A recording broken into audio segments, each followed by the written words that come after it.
দর্শক, বিরোধী দলীয় নেতা ডাক্তার শফিকুর রহমান এই মুহূর্তে সংবাদ সম্মেলনে কথা বলছেন। আমরা সরাসরি চলে যাচ্ছি সেখানে। আয়নাগর নামক কুখ্যাত ডিটেনশন সেন্টার তৈরি করা হয়েছিল। তার একটা প্রোটোটাইপ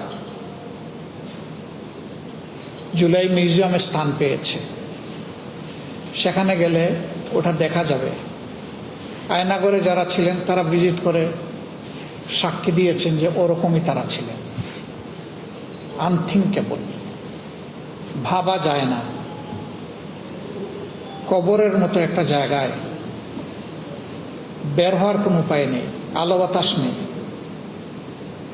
দিন রাত, সপ্তাহ, মাস, বৎসর গড়িয়ে কেউ 8.5-9 বৎসর পর্যন্ত ওখানে থাকতে বাধ্য হয়েছেন, বাধ্য করা হয়েছে। এবং তাদের আপনজনরা জানতেন না যে তারা জীবিত না মৃত, তারা কোথায় আছে। এই সংস্কৃতির জন্ম হয়েছে সংবিধানের দোহাই দিয়ে।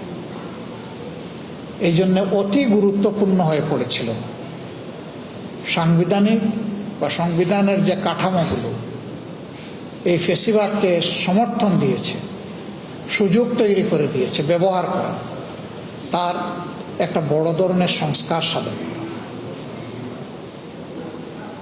যখন সংস্কার কমিশন গঠন করা হলো কনসেনসাসের জন্য, তখন এখানে বাংলাদেশের গুরুত্বপূর্ণ সকল রাজনৈতিক দল অংশগ্রহণ করেছেন।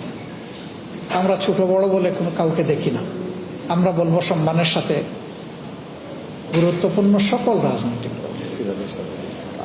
সেখানে দিনের পর দিন, সপ্তাহের পর সপ্তাহ, মাসের পর মাস সেখানে আলোচনা হয়েছে। এবং সেই আলোচনার লাইভ কাস্ট আপনারাই করেছেন। মিডিয়ার সুবাদে সারা দেশবাসী এগুলো জানতে পেরেছে। কে কি ভূমিকা রেখেছেন, কে কি কথা বলেছেন, সবগুলা জনগণের কাছে আছে।